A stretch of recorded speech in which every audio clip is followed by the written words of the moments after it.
Good morning. Welcome to 3 Minute Manna. It's good to see you today. Hope you had a good weekend. Our reading today comes from 1 Samuel chapter 8 at verse 19. It says, the people, as they come to Samuel, they say, "We will have a king over us, that we also may be like all the nations, and that our king may judge us and go out before us and fight our battles." They weren't content with the Lord's design anymore.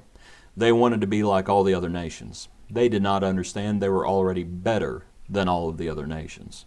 But I wanted to pull out four things from this account. One thing, the first thing, the thing that we don't often think about, over in chapter 12 at verse 12, at Saul's coronation, Samuel says to them in verse 12, "And when you saw that Nahash, king of the Ammonites, came against you, you said to me, no, but a king shall reign over us." Israel was afraid. They were afraid of their neighboring nation.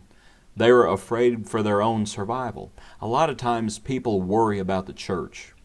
They worry that the church is not going to be here for their children or their grandchildren. And they think that the only way for the church to survive is to be like all of the other denominations out there today. And they depart from the Lord's wisdom found in His Word. It's a mistake. It's a mistake that Israel made. It's a mistake that a lot of folks make today. But they were also forgetful. In the same verse, in chapter 12, verse 12, it says, he says, after he quotes them, "No, but a king shall reign over us," Samuel reminds them, when the Lord your God was your king.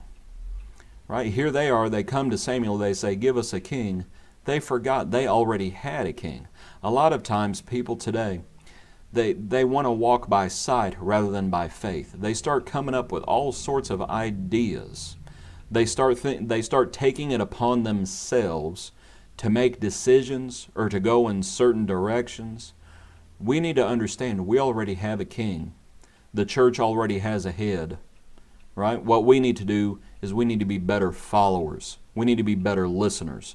We need to be better disciples. And we need to let the Lord lead. That's what we need to do. Even elders, shepherds, what do? They serve the chief shepherd. We need to let the Lord lead. Sometimes we forget we already have a king. It's up to us to follow him. But the sad thing to me in this account is back in chapter 8 at verse 5, when the elders of Israel originally came to Samuel, they say, "Look, you are old and your sons do not walk in your ways. Now make us a king to judge us like all the nations." One of the things that led up to this was bad leadership.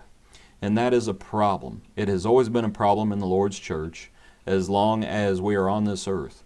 When you have bad leadership, a lot of times people start departing from the Lord's ways. They recognize that something is wrong, but they do not address the problems scripturally, and they depart from the Lord's design. These folks, they knew what they wanted to do. Samuel's going to tell them that, yes, they're going to have a king, and this is the behavior of a king. He's going to turn them into slaves. He's going to tax them like they've never been taxed before. And all of these things are going to happen, and they're going to cry out to the Lord, and the Lord's not going to hear them. They knew what they wanted, though, and they would not listen. Verse 19, "Nevertheless, the people refused to obey, and they demanded a king, and the Lord gave it to them." Be careful what you ask for. Sometimes you get it. Hope you enjoyed this study. We'll see you tomorrow morning.